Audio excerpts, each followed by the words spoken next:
My name is Patch, and I am representing the Social Enterprise Research Network under the DLSU Center for Business Research and Development. And the Social Enterprise Roundtable discussion is co-organized with the Benita and Catarina Foundation, chaired by Sir Tony Yap, as you have met him now. So, we did not anymore print the kit or resources for this roundtable discussion, so we can save paper. And then, if you look at the link, tinyurl.com/dlsu-se-rtb, we have there the summary of discussion points from the previous roundtable discussion, as well as the resources for today, such as the program and other pertinent resources. So before we begin, just to have a calibration first, I will discuss first how DLSU and the foundation defines social enterprises so that we have a common understanding. So we understand that there are many definitions and conceptualizations, but we want to understand how do we utilize business solutions to solve social problems. So under De La Salle University, we have the so-called LSEED program, LSEED, which means the Science Social Enterprise for Economic Development. So under this definition of social entrepreneurship, it includes three important elements, which is an inclusive ownership structure, meaning that the enterprise is co-designed with the stakeholders. There's participation among community members, students, and other stakeholders in a university setting. And there is so-called equitable valuation or proper valuation of non-monetary contributions of all stakeholders related to community social enterprises. So the way LaSalle officially defines social enterprises are organizations that primarily endeavor to create sustainable solutions to community social problems, utilizing concrete business models and co-created with community members as its key stakeholders. So this particular definition, I think, is very much aligned with how the foundation, together with our different networks, define social enterprises. So the next slide tries to differentiate what it means to study or operationalize social enterprises versus social business. So in the resource I gave you, there is their complete definition together with the footnotes. But what I flashed here is a summary. So at least you have a very simple but very coherent understanding of the difference between social enterprises and social business. And in case you have inputs, you may approach the microphones that are placed in your tables. So it's a semi-structured discussion. So for social enterprises, the social objective is integrated or embedded in the cost of doing business.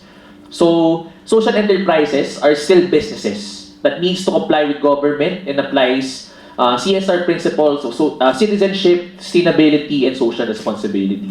Well, on the other hand, we define social business as contributing to the mission after profit.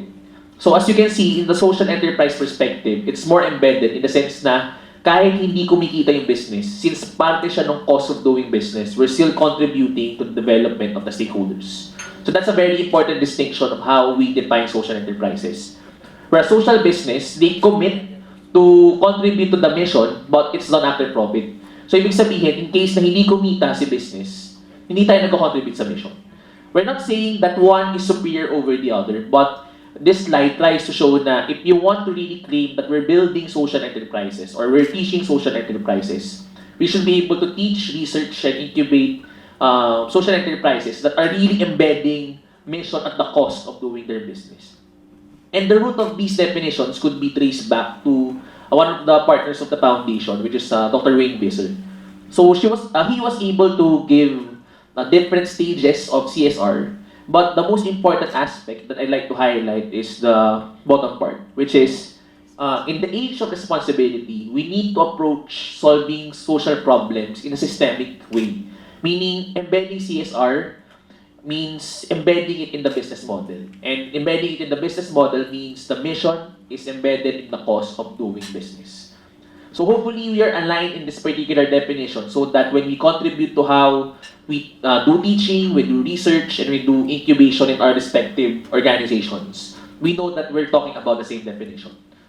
So in case you may have different definitions, maybe you can state them if you're going to contribute, but ideally, we're working towards the same operationalization. So parang doctorate student talaga, dapat clear ang definitions natin so we can debate and argue and be coherent with each other's points of view. Okay. Alright, so the next part, I'll just give you a very brief overview of the previous roundtable discussion, which was done last year. Although the foundation has sponsored various social enterprise roundtable discussions with different partners, but BLSU Seabird CERN was the partner for last year, and we did it during the National Business and Management Conference. So the topic last year was moving social enterprise forward, setting the agenda for teaching, research, practice, and policymaking. So the goal for previous year's roundtable discussion was to try understanding what's the state or what are the current activities among different stakeholders. So here's a picture of of the attendees last time. Okay, so now magiging part na kayo. Pagka next year, because this is an annual activity, we'll have our group photo, then you'll be showcased to the next attendees. So thank you for making time to attend this. So kailangan para may tayong group pictures. Siyempre, maganda ang kuha ng mga photos and videos natin because of Sir Mel's photo video company. So parang nag-plug pa no? Alright. So the attendees are composed of the following. We have from CSOs or NGOs, we have academe, we have practitioners. So ADB, BCYF, De La Salle University, DOST, DTI, Gawad Kalayang Enchanted Farm, the Office of Mayor Mesa, and the Office of Former Senator Bam Aquino. So that previous year's roundtable discussion was to try understanding ano ba yung current state of the different players in the social enterprise ecosystem. Well, now it's more understanding ano naman yung current state of teaching, research, and incubation in the more academic setting with inputs from practitioners. So what were the most salient key points that were raised last roundtable discussion? So again, we emphasize that a social enterprise is a social enterprise wherein the cost of mission is embedded to the cost of doing business. Then the role of NGOs and civil society organizations is to seek to have a common understanding of social enterprises. And usually we do this through workshops, developing roadmaps, and trying developing different metrics that we can agree with. Then in terms of different stakeholders, there's a variety of activities towards different ecosystem players. So we realized that we should coordinate efforts and leverage on each other's respective expertise. For example, some organizations like DTI and UST can provide grants and can aid in incubation. Some offices or government organizations can aid in policy making, while the academic space can provide teaching and research. Although meron pa rin mga gaps, so it's imperative that we're able to consolidate our efforts so we can really move forward the field of social enterprises. So for this year, the challenge for the academic community is to understand the multiple roles of students, mentors, and even partner practitioners. Wherein, based on our experiences, we are pulled into different directions. For example, for students who want to start their social enterprises, they have their thesis, they have their coursework, they have co-curricular activities, and not all universities have means of institutionalizing social enterprises. For academics and scholars, there are so many possible areas for research, and we are also pulled into different directions in terms of our responsibilities. We have our administrative work, community engagement, teaching, research, etc., etc.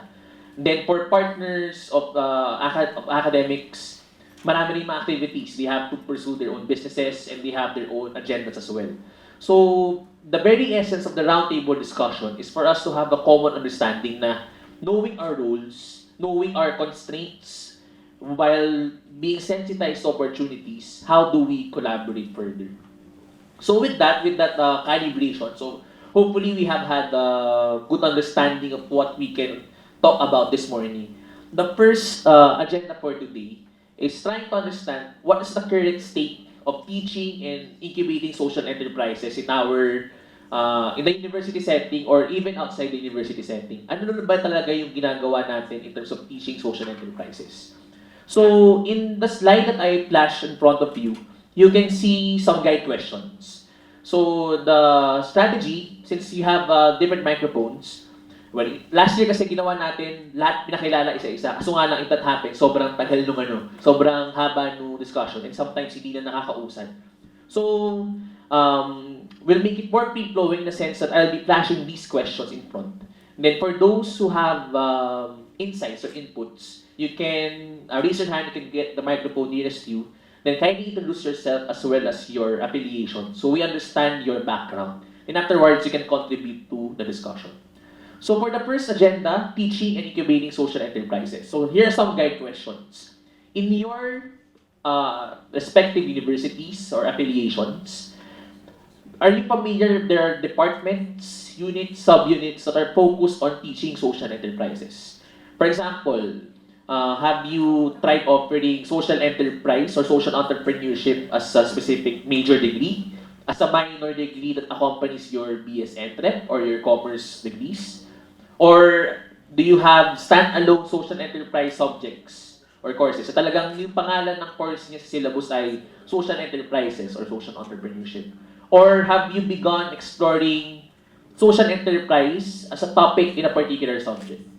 So for example, in De La Salle University, in the college level, we are trying to input social enterprise as a topic for basic management principles and in corporate social responsibility. So students will be familiar. But we are still trying to develop an elective for it. We have not yet fully developed it. In terms of the senior high school program of De La Salle University Integrated School, there is a required entrepreneurship course in the senior high school level, which we tried gradually transforming already into a social entrepreneurial flavor. So that's the current state in terms of De La Salle. Then, other sub-questions that you may want to think of. What are other curricular, extracurricular activities does your institution have that is related to social enterprises?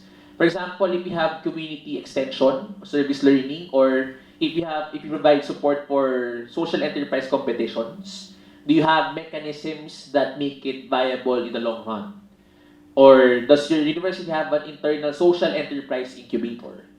Or do you partner with other social enterprise incubators? And maybe we can think about how can we collaborate or propose policies that enable a more collaborative and coordinated social enterprise incubation or social enterprise collaboration in general among different universities.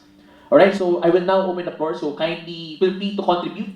So this is a free, kumbaga, the food is free. So actually the price of that one is your collaboration. So I know na pang-common yung free food, so pagka hindi nag-contribute, hindi pwede kumain ng lunch. Yun ang ating that's our trade-off. Okay? So, a very easy price to pay.